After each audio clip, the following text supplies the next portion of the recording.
السلام علیکم اسٹوڈنٹس، میں آپ کو مطالعہ پاکستان پڑھاؤں گی، D com part 2، I com part 2 and I C S.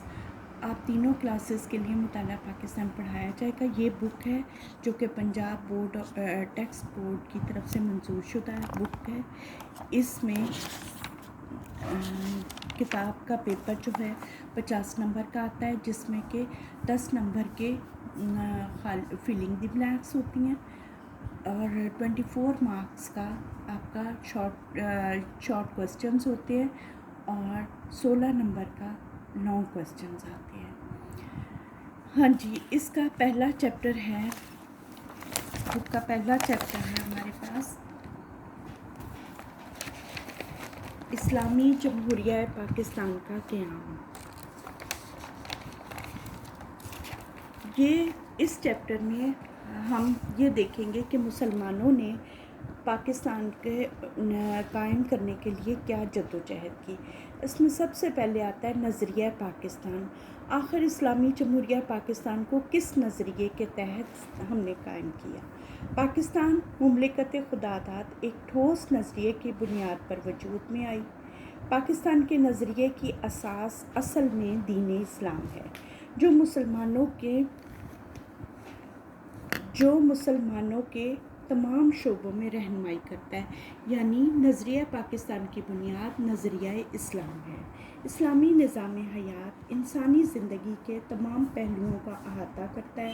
یہ معاشرتی، اخلاقی، سیاسی، مذہبی اور معاشی شعبوں کے حوالے سے بنیادی اصولوں کا حامل ہے۔ اسلامی نظام قرآن پاک اور حضور نبی اکرم صلی اللہ علیہ وآلہ وسلم کی سنت اور احادیث پر استوار ہے۔ یہی نظام ہمارے پیارے وطن پاکستان کی بنیاد قرار پایا۔ برِ صغیر کے مسلمان انگریز دور حکومت میں دوسری اقوام کے ساتھ غلامی کی زندگی بسر کر رہے تھے۔ وہ آزاد اور خود مختار حیثیت چاہتے تھے، لیکن انگریزوں کی غلامی سے چھٹکارا لینے کے بعد بھی انہیں اپنے مقاصد کے حصول میں کامیابی دکھائی نہیں دے رہی تھی۔ ہندو اکثریت کا غلبہ صاف نظر آ رہا تھا۔ بڑے غور و فکر کے بعد مسلمانوں نے یہ فیصلہ کیا کہ انگریزوں کی حکومت کے خاتمے کے بعد ایسے علاقوں میں ایک مسلم مملکت قائم ہو جائے جہاں مسلمان اکثریت میں ہیں۔ یوں مسلمان دائمی غلامی سے بھی چھٹکارا پا لیں گے اور ایک مخصوص خطۂ زمین دین اسلام کے اصولوں کے مطابق نظام رائج کرنے میں بھی کامیاب ہو جائیں گے۔ یہ سوچ رفتہ رفتہ مضبوط ہوئی اور بالآخر مسلمانوں کا نصب العین بن گئی۔ منزل مقصود پانے کے لیے مسلمانوں نے ایک تحریک کا آغاز کیا۔ علیحدہ اسلامی مملکت کا قیام ایک مقصد بنا اور یہی مقصد نظریہ پاکستان کی تخلیق کا باعث بنا۔ جی اسٹوڈنٹ، اس نظریہ پاکستان کے لیے حضرت مجدد الف ثانی، حضرت شاہ ولی اللہ، حضرت سید احمد شہید، سر سید احمد خان، علامہ محمد اقبال اور قائد اعظم جیسی عظیم ہستیوں نے اس پودے کی آبیاری کی۔ ان کا خواب تھا کہ مسلمان اسلامی معاشرت، ثقافت، معیشت اور اخلاقیات پر مبنی نظام رائج کریں، اور یہ خواب سال ہا سال کی کاوشوں اور قربانیوں کے بعد شرمندہ تعبیر ہوا۔ اب ہم دیکھتے ہیں کہ قائد اعظم کا نظریہ پاکستان کے حوالے سے کیا کردار رہا۔ وہ قائد اعظم نے نظریہ پاکستان کے سلسلے میں اس عظیم مسلمان رہنما نے مسلمانان برِ صغیر کو باوقار اور محفوظ مقام تک پہنچایا اور ایک علیحدہ مسلم مملکت کے قیام کا تصور عملی شکل میں ڈھال دیا۔ وہ قائد اعظم کی ہی ہستی تھی۔ انہوں نے نظریہ پاکستان کی وضاحت ان الفاظ میں کی: پاکستان تو اسی روز ہی وجود میں آ گیا تھا جب پہلا ہندو مسلمان ہوا تھا۔ 1943 کے سالانہ اجلاس منعقدہ کراچی میں قائد اعظم نے پاکستان اور اسلام کے باہمی رشتے کو واضح کرتے ہوئے فرمایا، وہ کون سا رشتہ ہے جس سے منسلک ہونے سے تمام مسلمان جسد واحد کی طرح ہے۔ وہ کون سی چٹان ہے جس پر اس ملت کی عمارت استوار ہے؟ وہ کون سا لنگر ہے جس سے اس امت کی کشتی محفوظ کر دی گئی ہے؟ وہ رشتہ، وہ چٹان، وہ لنگر خدا تعالیٰ کی کتاب قرآن مجید ہے۔ مارچ 1944 میں طلباء سے خطاب کرتے ہوئے آپ نے فرمایا، ہمارا رہنما اسلام ہے اور یہی ہماری زندگی کا مکمل ضابطۂ حیات ہے۔ 21 مارچ کو 1948 میں ڈھاکہ کے عوام سے خطاب کرتے ہوئے قائد اعظم نے کہا، میں چاہتا ہوں کہ آپ سندھی، بلوچی، پنجابی، پٹھان اور بنگالی بن کر بات نہ کریں۔ یہ کہنے میں آخر کیا فائدہ ہے کہ ہم پنجابی، سندھی، پٹھان یا بلوچی ہیں؟ ہم تو بس مسلمان ہیں۔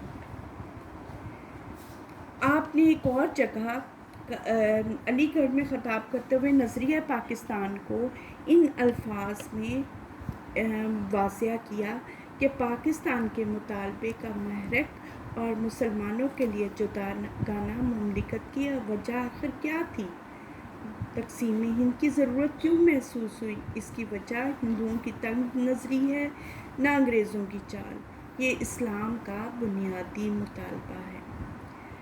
قائد اعظم نے بر صغیر کے تاریخی تناظر میں موقف اختیار کیا کہ جنوبی ایشیا کے مسلمان ہرگز اقلیت نہیں ہیں، وہ ایک مکمل قوم ہیں، حق رکھتے ہیں کہ جن علاقوں میں ان کی اکثریت ہے وہاں وہ اپنی علیحدہ ریاست قائم کر لیں۔ نظریہ پاکستان کے حوالے سے دوسری جو شخصیت ہے جس کو ہم اپنے رہنما کے طور پر یاد کرتے ہیں وہ ہے علامہ محمد اقبال۔ علامہ محمد اقبال کے بارے میں کہا جاتا ہے کہ انہوں نے سب سے پہلے خواب دیکھا کہ اسلامی مسلم آبادی والے علاقوں کو ایک مملکت کی شکل دے دی گئی ہے اور وہ مسلمانوں کے لیے ایک خطہ یا ملک جو ہے وہ بنا دیا گیا ہے۔ علامہ محمد اقبال نے نظریہ پاکستان کے حوالے سے دعویٰ کیا کہ ہندو اور مسلمان ایک مملکت میں اکٹھے نہیں رہ سکتے۔ حالانکہ علامہ محمد اقبال پہلے ہندو اور مسلمانوں کے اتحاد کے بہت بڑے حامی تھے، لیکن ہندوؤں کے رویے کے بعد علامہ محمد اقبال اپنے اس نظریے سے دور ہو گئے اور انہوں نے کہا کہ ہندو اور مسلمان ایک مملکت میں اکٹھے نہیں رہ سکتے اور مسلمان جلد یا بدیر اپنی جداگانہ مملکت بنانے میں کامیاب ہو جائیں گے۔ علامہ اقبال نے بر صغیر میں واحد قوم کے وجود کا تصور مسترد کر دیا اور مسلم قوم کی جداگانہ حیثیت پر زور دیا۔ اسلام کو ایک مکمل نظام مانتے ہوئے علامہ محمد اقبال نے اسی بنیاد پر بر صغیر کے شمال مغرب میں علیحدہ مسلم ریاست کے قیام کا تصور آل انڈیا مسلم لیگ کے اجلاس منعقدہ 1930 میں پیش کیا۔ انہوں نے واضح کیا، انڈیا ایک بر صغیر ہے، ملک نہیں۔ یہاں مختلف مذاہب سے تعلق رکھنے اور مختلف زبانیں بولنے والے لوگ رہتے ہیں۔ مسلم قوم اپنی جداگانہ مذہبی اور ثقافتی پہچان رکھتی ہے۔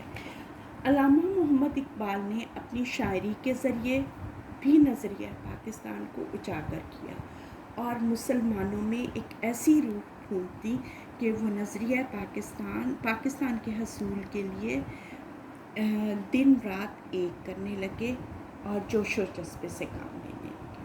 جی اسٹوڈنٹ، ہمارا یہ ٹاپک مکمل ہوا۔ انشاءاللہ نیکسٹ ہم اس کے بنیادی اجزاء کے بارے میں بات کریں گے۔